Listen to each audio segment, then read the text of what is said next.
Ստեփան Զորյանի տուն թանգարանում հանդիսավորությամբ դիմավորեցին Խնձորի այգին ֆիլմի մեծանուն դերակատարներին։ Եվ այստեղ պրեմիերայի ժամանակ Ալանե Թումանյան, ռեժիսորն է Մելիքա Վաքովը, Ռուբեն Հովսեփյանն է արձակագիրը, Սոսն է, ֆիլմի նկարիչն է Ռաֆայել Պետրովիչը եւ խմբագիրն է Սուրեն Սարուխանյանը։ Դերասանուհի Սոֆիկ Սարգսյանի պատմություններն ու հիշողությունները կապված Խնձորի այգին ֆիլմի ու նկարահանումների հետ շատ են։ Նախ ցուցադրում է արխիվային լուսանկարները, հետո պատմությունը սկսում է սկզբից, երբ ֆիլմում նկարահանվելու առաջարկ ստացավ։ Երբ ասացին, որ Մելիքա Վաքովը ֆիլմի ռեժիսորը կանչում է ինձ Հայֆի, նկարահանելու է Խնձորի այգին, ես անմիջապես վիպակը կարդացի։ Ես այդ վիպակ կարդացողներից որ չեն սիրում ռեժիսորները։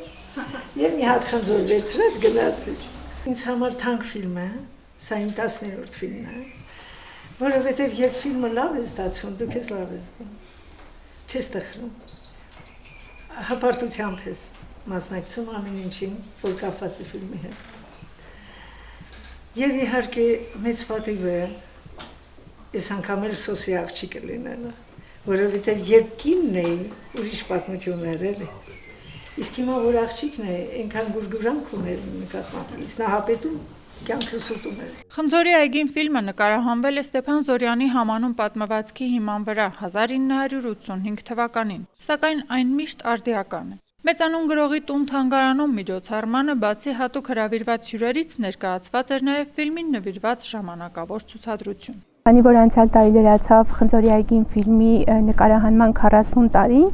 այդ առիթով որոշեցինք ցուցադրություն ներկայացնել, ունենք արդեն ցուցադրություն Խնձորի այգին խորագրով եւ որոշեցինք հանդիպում կազմակերպել ֆիլմի դերասանների հետ։ Ցավոք շատերը կյանքից հեռացել են, ափսոսանքով պիտի նշեմ, որ լավագույն դերասանուհիներից Ալլա Թումանյանը այսօր չկարողացավ ներկա գտնվել, սակայն ի ուրախություն բոլորիս ներկա կարողացան գտնվել Սոֆիկ Սարգսյանը եւ Ալեքսանդր Խաչատրյանը։ Ամենակարևորը, որ ժողովուրդը հիշում ու գնահատում է, ասում է Ալեքսանդր Խաչատրյանը։ Ֆիլմում Արտուշի կերպարը խաղալը կարևոր նշանակություն է ունեցել նրա համար։ Բացասական կերպարում խաղալը նրա երազանքն է եղել, որը ֆիլմի ռեժիսորը դարձրել է իրականություն։ Ամբողջ կյանքս մինչև այս ֆիլմը խաղում էի դրական հերոսներ եւ հոգիները։ Ես չգիտեմ ինչքանով Արտուշը ստացվել, բայց ամեն դեպքում ես ուրախությամբ էի խաղում այս դերը եւ շատ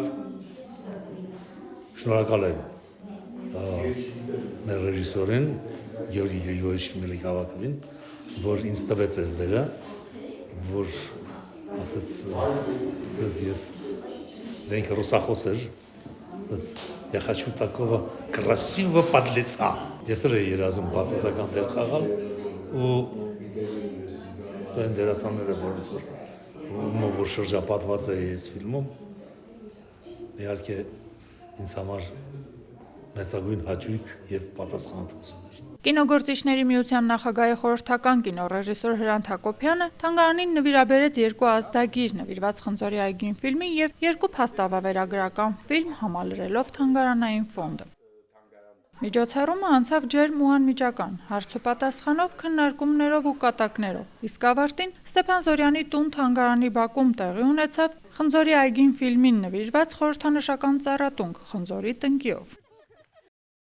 Աշխեն Սուքիասյան, Հայկ Վարդանյան, Թղթապանակ։